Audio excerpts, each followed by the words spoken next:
Oh, hey there. Thanks for joining. Hey, can you help me? Look at this. In the lesson, who should speak more? Should it be the teacher or should it be the student? I don't know. What do you think? Tell me in the comments below. Who should speak more? Teacher or student? And how much? Should it be 90%? 10%? Or 70-30? How about 50-50?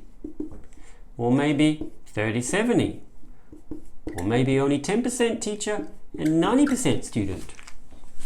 Let me know what you think. And I will be back in a few seconds to tell you what I think based on my experience. Okay, roll that intro.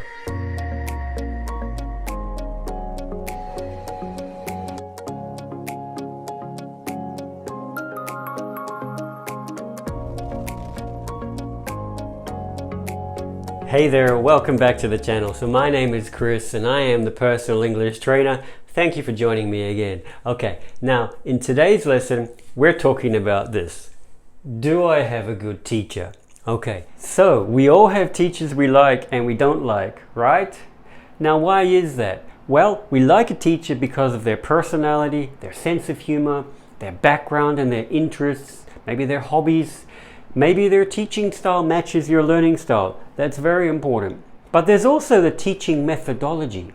Do they have a background in teaching? Have they trained as a teacher?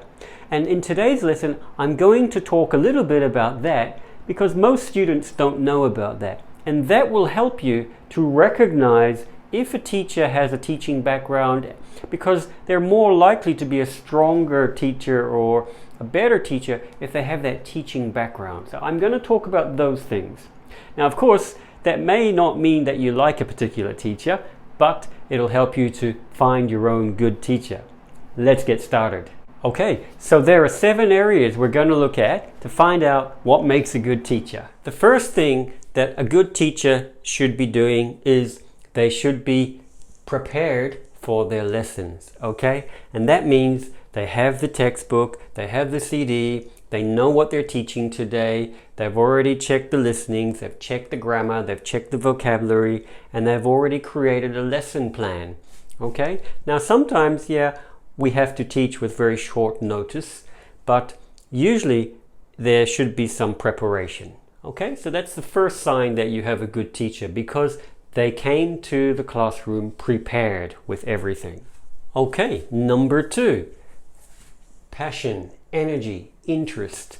It is up to the teacher to try to keep the lesson interesting. And that means having prepared a range of different activities and some other options so that if an activity is not working well, they can change it and do another activity.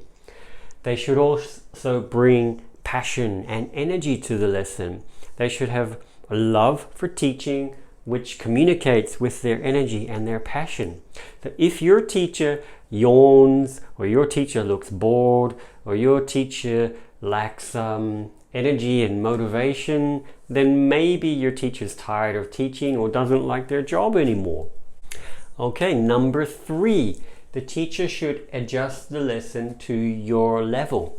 So teachers who are beginners or don't have so much experience will find it harder to adjust the lesson level to students' level. But teachers who have a lot of experience can quickly recognize the students' level and they will adjust their speaking or adjust their vocabulary to match that level. Also, based on the level, we would strictly or not strictly correct grammar points. So for example, for a low-level student, I wouldn't strictly correct a very advanced grammar point if they're getting it wrong, but I would strictly correct the grammar which matches their level. Okay, number 4. The teacher should explain grammar simply. Every student has a different learning style and every teacher has a different teaching style. So teachers will explain a grammar point differently. They will explain vocabulary differently. Now, sometimes the teacher's style is a good match for your style. Okay, so that's one point to consider. But generally speaking, teachers should explain grammar in a way which is easy for the student to understand. So the best technical advanced grammar explanation is not always the best explanation for the student. Okay, so for me personally, when I study Japanese, I like teachers who explain grammar very simply. It's a way I can understand quickly and easily. Okay, now number five. Number five is correction. If your teacher does not give you any correction, then you cannot learn from your mistakes. You don't know if you're making mistakes. You must get correction for your mistakes so that you can learn the correct way to say things. So the teacher should give you a balanced amount of correction. It depends on the stage of the lesson. And let me explain what I mean. This is important a little bit later too. Okay, now in English teaching, when we introduce a grammar point or a lesson, there are three steps. There's presentation part of the lesson, there is the practice part of the lesson, and there is the performance part of the lesson. So in teacher training they call this PPP. Presentation, practice, performance. It's just basic teaching theory. Now in the presentation part of the lesson, the teacher will introduce the point or the vocabulary or the grammar point which you're going to learn. In the practice part of the lesson, the teacher should correct you strictly. There should be a lot of correction. But in the performance part of the lesson, there should be very little correction during the speaking or the performance. However, at the end, the teacher should give you some feedback about what you did right or what you did wrong. Okay? Now this also relates to number 6, which is praise. So it's very important that when you do something well, the teacher praises you. Hey, good job. That was very good. Your English was great then. Your fluency was really nice. That's a good vocabulary word you used. Okay, so at the end of the performance stage, the teacher should praise your good points as well as correcting your weak points. Okay, now let's move on to number 7. Number 7 is the teacher-student talking time. Talking time in the lesson is so important. Now, do you remember at the start of this video, I said who should speak more? Okay, so we had the teacher and the student. Now, in the lesson, the student should always speak more. How much? Well, generally, the student should speak 70%, the teacher should speak 30%.